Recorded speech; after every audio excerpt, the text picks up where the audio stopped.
그런데 오늘 청와대는요, 국무회의가 열리는 시간을 2번이나 바꿨습니다. 민주당은 새 정부 출범 전에 검수완박악법을 강행 처리하라는 지령이라도 수행하듯이 상상할 수도 없는 온갖 꼼수와 편법을 동원했습니다. 검수완박악법을 공포하기 위해서 국무회의 시간까지도 지금 오후로 미뤘다고 합니다. 대통령님마저 꼼수와 탈법의 입법 폭주에 동참하시려는 겁니까? 왜 오늘 10시에 예정되어 있는 국무회의를 오후로 연기했습니까? 국무회의는 대한민국의 국무회의지 문재명 지키기 국무회의가 되어서는 안 됩니다. 국무회의 시간이요. 최병묵 의원님. 통상적으로 화요일 오전 10시에 열리는데 그렇죠. 여기 하나 더 빠졌어요. 원래 4시라는 오늘 오전 보도가 나왔다가 다시 2시로 바뀌었다. 검수완박법 공포 의결위에서 국무회의 시간까지 꼼수로 바꾼 거 아니야. 지금 국민의힘에서는 그렇게 얘기를 하고 있거든요. 아니 이 뭐 국무회의 시간이라는 거는 원래 바꿀 수가 있습니다. 예. 그 바꾸는 게 전혀 불가능한 일은 아니고요. 그런데 어제 오후에 이제 기자들한테 공지되기는 청와대에서는 오전 10시에 국무회의를 열겠다고 공지를 했고요.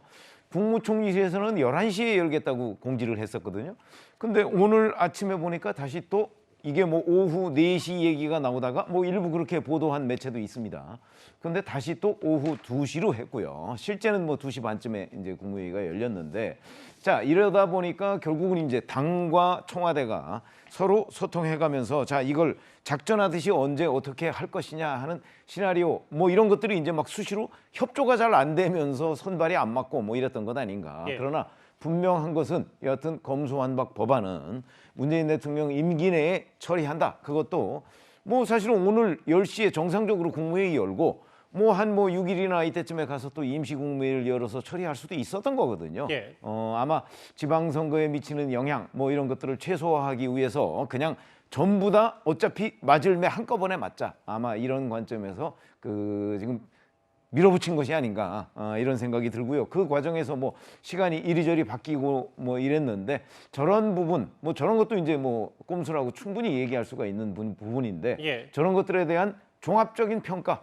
결국은 뭐 국민들이 하지 않겠습니까? 아마 가장 빠른 시간 내에 할 수 있는 건 역시 지방선거 때 저런 것들이 표로서 나타나지 않을까 이렇게 생각을 합니다. 그러니까 최 의원님 말씀은 역풍을 좀 최소화하기 위해서 다음 주쯤 아니죠. 이번 주에 며칠 뒤에 임시 국무회의 열 수도 있는데 그러니까 오늘 다 처리를 했다 이렇게 보시는 그렇죠. 겁니까? 그러니까 뭐냐면 뭐 예를 들어서 5월 6일이나 이런 때 임시국무 그러니까 그게 자연스러운 거 아니겠습니까? 오늘 국회 본회의에서 전부 다 처리하고 그리고 그 본회의를 결과를 기다리느냐고 뭐 시간을 4시로 했다가 2시로 했다가 뭐 이렇게 자꾸 편법에 편법을 더하는 것보다는 그냥 자연스럽게 하려면 사실은 임시국무회의를 통해서 처리하는 것이 훨씬 자연스러웠죠, 모양새가. 근데 그렇게 하지 않았습니다. 화면을 한번 저하고 같이 보실까요?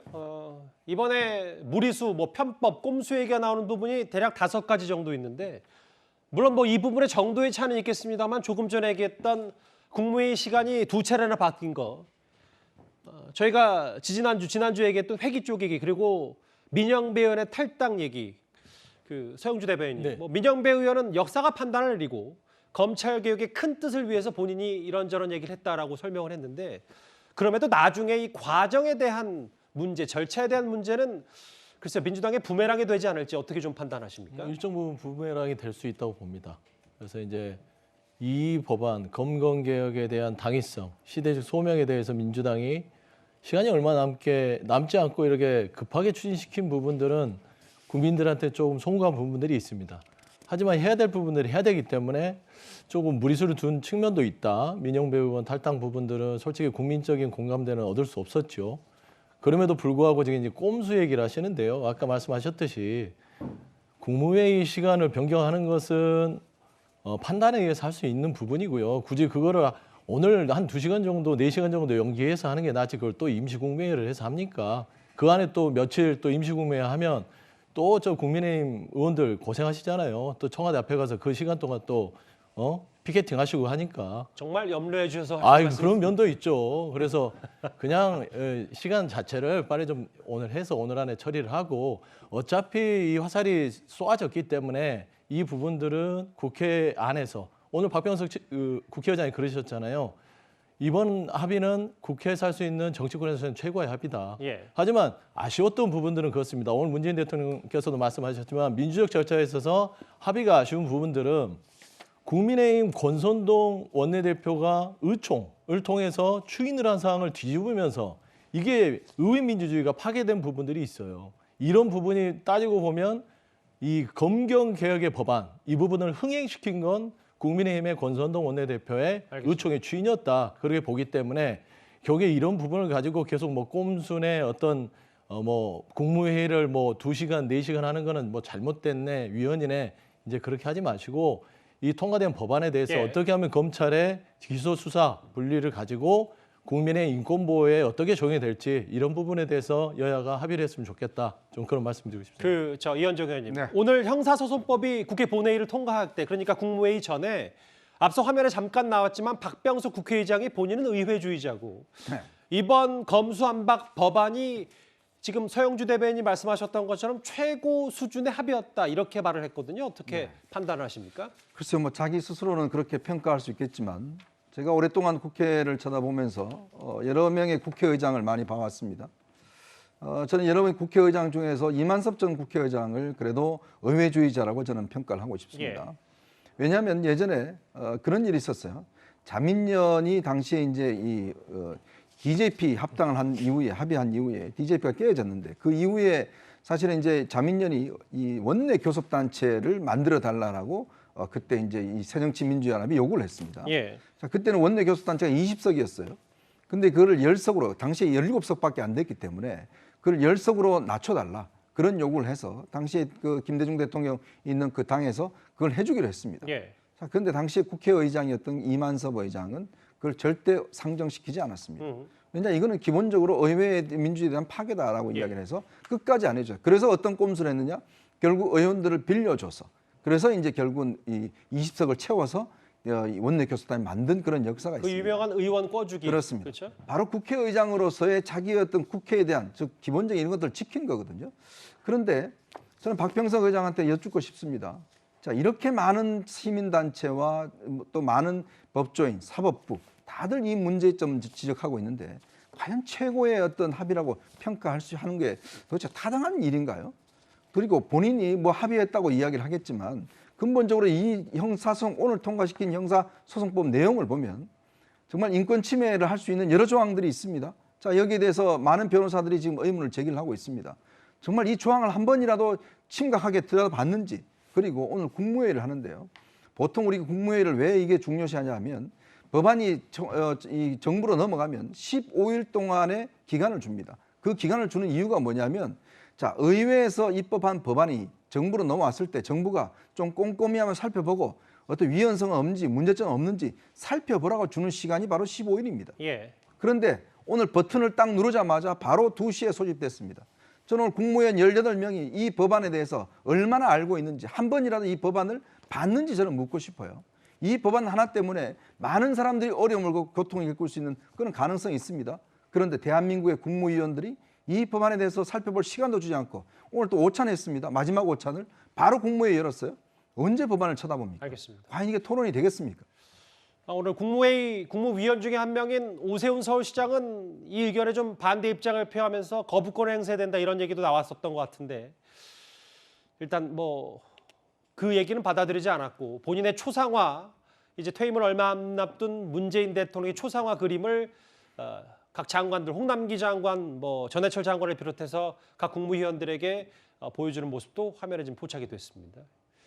마지막 국무회의 모습 만나봤고요. 그런데 오늘 국민의힘 의원들은 마지막 국무회의가 청와대에서 열리기 전에 이곳 청와대로 다시 한번 달려갔습니다. 민주당의 입법 독재 대통령이 저지하라! 대통령은 숨지 말고 면담 요청 즉각 수용하라!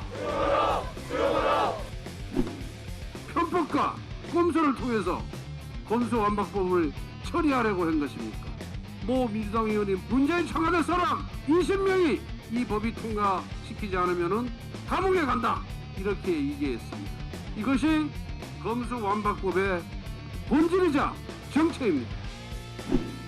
조속 처리 검수완박 피해자는 국민이다.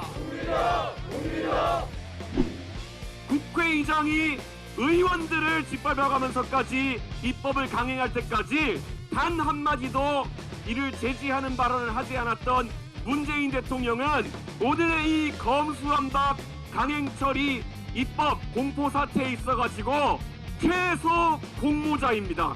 그리고 우리가 합리적으로 의심하기에는 애초에 기획자일지도 모릅니다. 청와대로 달려간 국민의힘 의원들이고요. 이준석 대표도 오늘 나섰습니다. 그런데 문재인 대통령은 과거 검찰개혁을 이루는 데는 조국 전 장관이 적임자다 이런 발언을 했었습니다. 과거하면 잠시 만나보고 올까요? 어떤 분이 법무부 장관이 되든가가 사실은 검찰개혁의 핵심 중에 하나입니다. 사실은. 누구를 임명하실 것인지. 여러분 우리 그 조국 교수님 어떻습니까? 농담이 아니고요. 국민들이 선출한 권력이 검찰을 통제해야 되는 것이거든요. 하나가 대통령이고 또 하나가 국회죠. 그런데 대통령이 해야 되는 검찰 권한에 대한 민주적 통제를 실제로 이제 수행해야 될 사람이 법무부 장관인 거죠. 저를 농담처럼 말씀하셨습니다만 저는 자리 욕심이 딱 하나 있습니다. 뭐냐? 롯데 자이언트 구단주입니다. 10년 전에 조국 전 장관 검찰개혁 얘기했던 화면 잠시 준비했어요. 최병무 의원님. 이준석 대표 얘기는 문재인 대통령이 기획자, 공모자 이런 단어를 썼거든요. 어떻게 받아들이십니까?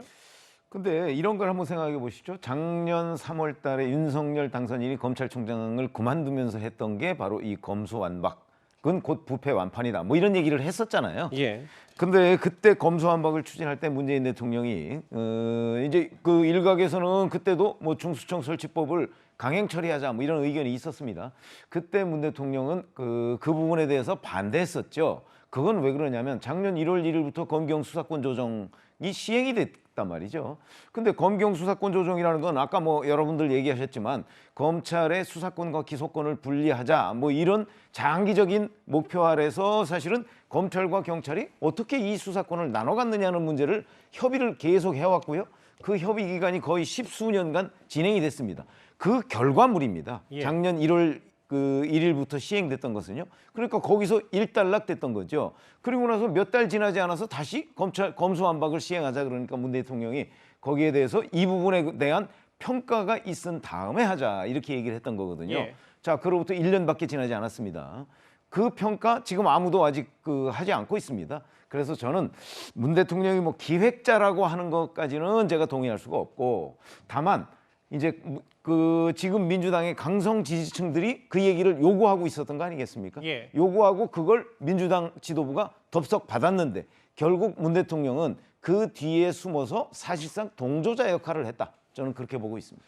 그래서 권성동 원내대표는 여기 각본은 강경파인 철업해, 제작은 민주당, 주연은 문재인 대통령의 트루먼쇼다 이렇게까지 비판을 했어요. 전재현 평론가님. 그런데 아, 권성동 국민의힘 원내대표의 발언에 한마디를 더 붙이자면 조력자는 권성동 원내대표라는 말이 붙을 좀 논란이 있지 않겠습니까? 예. 4월 20일 나왔던 중재안에 대해서 권성동 원내대표가 사인까지 했었고요. 또 혼자 단독으로 결정한 것이 아니었습니다.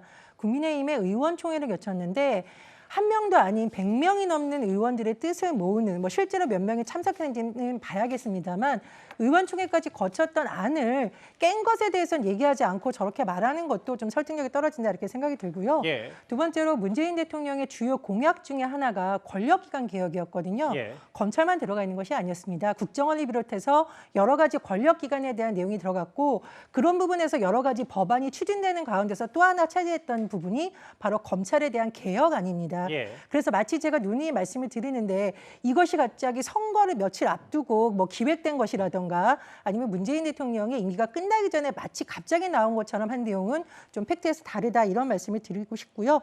세 번째로 지금 이준석 대표도 저런 얘기를 하는데 그럼 이준석 대표와 권성동 원내대표는 22일 중재안에 사인할 때 서로 전혀 소통을 안 한 것인가요? 좀 그런 부분에 대해서도 묻고 싶습니다. 근데 전재현 평론가님 그냥 단순히 지금 든 생각은 20년 가까이 이렇게 뭐 묵혀뒀던 법안이 예전부터 진행이 됐고 뭐 단 3주 만에 속전속결로 처리된 건 아니다 이 말씀을 하셨잖아요. 네. 그렇게 길게 수기를 가졌으면 뭐 그걸 임기를 넘어서 좀 더 수위를 갖고 이렇게 목소리가 나오면 숙성 과정을 거치는 게 당연한 거 아닌가, 그게 상식인 거 아닌가라는 생각도 들어서요. 예, 그런데 뭐 일각에서는 좀 이런 의구심이 있는 것으로 보입니다. 일단 윤석열 대통령 당선인이 선거 과정에서 했던 말을 보면 검찰의 권한을 오히려 강화한다던가 어떤 통제 장치를 없앤다라는 취지의 발언을 한 적이 있고요. 또 최근 들어서 여러 가지 인사를 봤을 때도 한동훈 후보자라던가 또는 뭐 통일부 장관 후보자를 봤을 때 너무 검사 출신이 많다 보니 민주당 입장에서는 결국은 검찰의 목소리만 나중에 반영되는 것이 아닌가라는 좀 의구심을 가졌기 때문에 공약이기도 하고, 그래서 가능한 시기에 법안을 처리해야 된다라는 절박감이 좀 작용한 것이 아닌가, 그렇게 해석을 합니다. 일단 이준석 대표는 문재인 대통령이 최소 공모자다, 기획자 아닌가 하는 합리적 의심이 든다, 역사가 판단할 것이다, 뭐 여러 얘기를 했습니다. 이 검수완박과 관련해서 윤석열 당선인 측은 국민투표에 붙이자는 제안을 줄곧 해왔는데요. 일단 법안은 이렇게 공포가 됐고, 오늘 안철수 인수위원장 이런 말을 했습니다. 국회에서 통과가 된다고 하더라도 저는 문재인 대통령께서 거부권을 행사하시기를 바랍니다. 그리고 만약에 또 그렇지가 않다고 한다면 반드시 이것은 제대로 바로 잡아야 됩니다. 이미 법무부 장관에게 부여되어 있는 임무 중에 하나죠. 거기에 대해서 어떤 특정 사건이라든가 방향을 전제로 해서 제가 지금 단계에서 말씀드리는 것은 괜한 오해만 불러일으킬 것 같습니다. 다만 업무 처리는 공정하고 누구에게나 똑같을 거라는 점을 약속드립니다. 일단 거대 민주당이 강행을 했기 때문에 뭐 청와대로 달려가는 것 말고는 국민의힘에서 할 수 있는 게 없었고, 윤석열 당선인 측도 국민투표 얘기밖에는 할 수 없었잖아요. 무력하다. 근데 이현정 의원님, 네. 안철수 위원장 반드시 바로 잡아야 된다라고 얘기했고, 상설특검 얘기가 한동훈 후보자, 법무부 장관 후보자의 상설특검 얘기도 다시 이 얘기가 나오기 시작했습니다. 네, 문재인 대통령이 얼마 전 TV 프로 대담에서 이런 이야기를 했습니다. 윤석열 당선인이 청와대 이전하는 문제를 토론 한 번 없이 저렇게 밀어붙이는 것은 잘못이다라고 이야기를 했고요. 또 민정수석실을 없애는 데 대해서 어떤 조직인데 다 이유가 있어서 있는 것인데 그렇게 없애면 안 된다라고 이야기를 했습니다. 자, 근데 그 이야기를 지금 이 상황과 접목시켜 보면 어떤 차이가 있을까요? 자, 이 중요한, 정말 어떤 면에서 보면 오랫동안의 과제였습니다. 자, 근데 문제는 그동안은 서서히 조정을 하면서 서로 어떤 적응을 하고 그렇게 추진하는 것이 그동안의 방향이었어요. 그런데 대선 딱 지니까 하루아침에 이걸 다 없애겠다라고 지금 하고 나온 거 아니겠습니까? 근데 자꾸 이거를 옛날부터 이야기돼 왔다고 그러시는데 솔직하게 우리가 이야기해 봅시다. 과연 이게 옛날부터 이렇게 한 번에 없애는 게 이야기돼 왔습니까? 갑작스럽게 이야기됐지 않습니까? 그렇다면 왜 토론을 안 합니까? 아니, 이런 중요한 문제에 대해서 한 번이라도 공청이라도 했습니까? 토론이라도 했습니까? 그렇지 않고 지금 법안 만들어서 밀어붙인 거 아닙니까? 21일 동안 밀어붙여서 단 몇 분 만에 통과시킨 거 아니겠습니까? 예. 이거를 지금 정당하다고 이야기하는 게 말이 되는 이야기입니까? 자, 그렇다 보니 이게 어떤 면에서 보면 의견이 다를 수는 있어요. 예. 그렇지만 국가의 중요한 흐름을 바꿀 때는 그래도 토론도 하고 서로 상대방의 의견도 듣고 최소한 검찰의 이야기와 사법부의 이야기조차도 안 듣는다는 게 이게 말이 되는 소리입니까? 그래놓고 이게 정당한 투쟁이었다고요? 공약을 이행하겠다? 그러니까 자기들만 주장하는 게 정당하다는 것이죠. 저는 그렇기 때문에 결국은 이 문제는 앞으로 많은 제도와 방법을 통해서 다시 논의해야 된다, 국민들이. 그리고 생각해 보십시오. 공수처 왜 만들었습니까?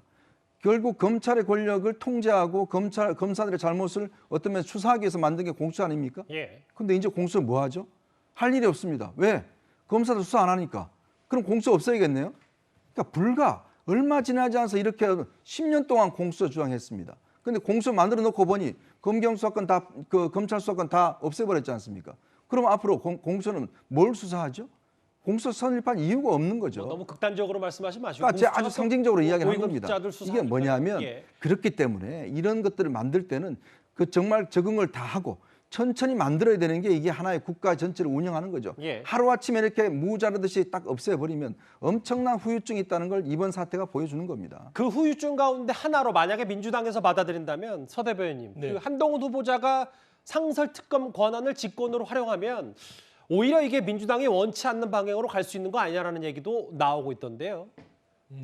상설특검을 한동훈 법무부 장관 후보자가 장관이 돼서 뭐 사용을 한다. 예. 정치적 부담이 크겠죠.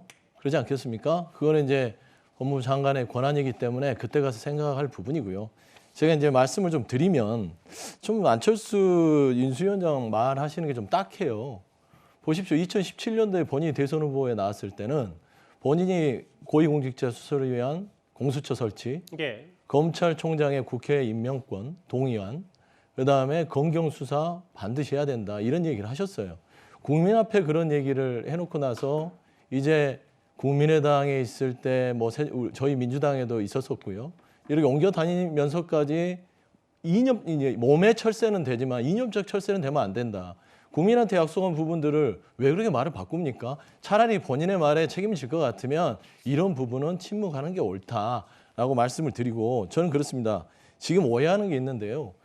검찰 이번 통과된 중재안은 이번에 통과된 거는 우리 지금 계속 오해를 하시는데 민주당의 말씀하시는 강경파 그렇죠. 처음에가 말했던 거는 원안대로 가면은요. 예. 검찰이 완전한 수사를 박탈합니다. 하지만 박병석 의장께서 중재안을 낸 거는 민주당도 미진한 게 있어요. 그래서 검찰의 수사권이 지금 남아 있습니다. 예. 부패 경제 그리고 그 1년 6개월 유예를 뒀고요. 그다음에 보십시오. 별건 수사 이런 부분들. 이거 얼마나 피해가 있었습니까? 예. 이 부분들에 대해서 국민들이 뭐 검찰의 수사를 다 뺐었다 그렇게 주장하는데 그건 오해하면 안 되시고 한 말씀 더 드리면 네. 저는 좀 이 왜 우리가 이렇게까지 검찰 개혁에 대해서 우려를 표하냐면 입장이 적반하장입니다. 지금 윤석열 당선자도 2019년도에 본인도 검경 수사권 하자고 했고요. 18년도에 권선동 원내대표가 당시에 사개특위를 하면서 위원장을 하셨어요. 그러면서 경경 수사권 5법을 만들었습니다. 분리하는 걸로. 알겠습니다. 그래서 본인이 예. 추진했기 때문에 오랫동안 민주당과 여기에 대해서 논의를 했고 필요성에 대해서 다 알고 있음에도 불구하고 무엇 때문에 지금 검찰의 권력을 지켜주려고 하는지 저는 이게 의문입니다. 한동훈 후보자 상설특검 도깨비 방망이 같다는 얘기는 그 정도 앞에 서두의 답변으로 그냥 갈무리 하시겠습니까? 그렇습니다. 알겠습니다. 글쎄요. 윤석열 당선인 측의 반격 카드는 일단 지금 손에 꼽히는 건 이 정도인데 뭐 검수완박 법안은 공포가 됐고 이제 4개월 뒤면 시행이 됩니다. 조금 전 대검찰청도 공식 입장을 냈습니다. 헌법 소송을 포함한 모든 법적 수단을 검토하겠다 이렇게 말을 했습니다. 정부에서조차 심도 깊은 토론이나 수기 과정을 외면하는 등 헌법상 적법 절차 원칙이 준수되지 않아서 참담할 따름입니다. 대검찰청은 앞으로 헌법소송을 포함한 가능한 모든 법적 수단을 검토하고 적극 대응해 갈 것이며 아울러 국민으로부터 더욱 신뢰받는 검찰이 될 수 있도록 최선을 다하겠습니다. 검수완박 법안이 공포된 지 30분 뒤에 대검찰청이 저렇게 입장을 냈습니다. 모든 법적 수단을 다 동원하겠다. 최병목 의원님, 오늘 대검 정책기획과장이 이런 얘기했어요. 문재인 대통령 취임 때 특권과 반칙 없는 세상을 약속했는데 이게 국회에서 통상 벌어지는 상식이라고 하시지 못할 것이다. 당당했던 대통령 기억되길 바란다. 검찰 3천여 명이 넘게 청와대에 호소문을 전달했습니다. 참 이례적입니다. 그렇죠. 뭐 제가 기억하기로는 아마 처음 있는 일이 아닌가 이런 생각이 드는데 뭐 그만큼 이 사안이 중차대한 일이다. 형사사법 체계를 74년 만에 바꾸는 일인데 그걸 단 한 3주 정도에 이제 처리했다. 뭐 이런 여러 가지의 그 역사적 기록이 남는 겁니다. 그러다 보니까 이제 대검에서 뭐 저런 부분 가지고서 이제 비판적 견해를 보일 수도 있습니다. 뭐 대검이 국회에서 합의 처리한 안을 가지고 뭐 그걸 가지고 왈가왈부한다. 검찰이 뭐 이런 얘기를 지적받을 수 있음에도 불구하고 그런 그 호소문을 전달했는데 뭐 이미 뭐 이제 본회의를 통과하고 공포가 된 마당에 대검에서 할 수 있는 검찰에서 할 수 있는 역할이라는 건 결국 뭐 헌법소원이나 여러 가지 법적인 그 후속 처리들 그러나 그런 것도 뭐 전망이 밝지는 않습니다. 그런 관점에서 본다면 예. 결국 아마 검찰은 법적인 호소 외에 뭐 이런 법 시행에 맞춰서 검찰이 어떻게 변해야 될 것인가. 그다음에 또 윤석열 대통령 이제 5월 10일 날 취임하게 되면 자 이런 그 검수완박 정국에서 과연 어떻게 수사 공백이 없도록 할 것인가 뭐 이런 것도 아울러서 아마 고려를 해야 되지 않을까 이렇게 생각이 듭니다. 검찰 3,000명 넘게 문재인 대통령에게 호소문을 보냈습니다. 반칙과 특권 없는 세상이라고 취임식 때 얘기하지 않았냐 뭐 이런 논리인데요. 이번 주제 정리하기 전에 여론조사 하나 살펴보겠습니다. 전재현 평론가님. 수도권 유권자 가운데 문재인 대통령 임기 내에 검수완박을 처리하는 게 맞냐 틀리냐 반대가 과반이 넘습니다. 뭐 정치적으로 꼭 지방선거에 이게 영향이 미치냐 안 미치냐 이거 접어두더라도 속도 조절했어야 되는 게 아닌가 하는 게 대체적인 의견인데 어떻게 받아들이세요? 제가 보기에는 사실 그렇다기보다도 검찰개혁과 민생이 완전히 분리된 것은 아닙니다. 하지만 모든 국회에서의 논의와 정치적 관심사가 이른바 블랙홀처럼 검수완박에 몰리는 것에 대해서 국민들 일각에서 좀 우려가 있는 심리가 반영된 것이 예. 아닐까 그런 생각이 들고요. 또 하나 최근에 또 다른 기관에서 조사한 것을 보면 인사청문회가 지방선거에 영향을 미칠 것이라는 응답이 매우 높은 부분도 있습니다. 정말 죄송한데 저희가 준비가 여론조사 안 되기 때문에 이 부분에 좀 국한해서 부탁을 드리겠습니다. 예, 그래서 예. 이 부분이 물론 지방선거에 영향이 미칠 수도 있는데요. 5월 10일부터는 윤석열 정부가 출범합니다. 따라서 윤석열 정부에서 그동안 약속했던 부분이 잘 이루어질지에 대해서가 지방선거에서도 중요한 부분이 될 것이라고 봅니다. 뭐 일단 현재로서는 뭐 지방선거에 민주당으로서는 악영향을 미칠 것이다라는 분석도 꽤 많은데 앞서 봤던 전반적인 찬성 반대, 찬반에 이어서 연령별로도 40대 정도 비슷한 거제에 하면 나머지 연령대는 검수완박, 임기 내 처리에 대해서 부정적 의견이 많습니다. 뭐 일단 그럼에도 불구하고 오늘 문재인 대통령은 이 검수완박 법안에 대해서 마침표를 찍었습니다. 첫 번째 주에 오늘 있었던 1위까지 만나봤습니다. 다음 주제 민주당 내부 얘기 하나 준비했습니다.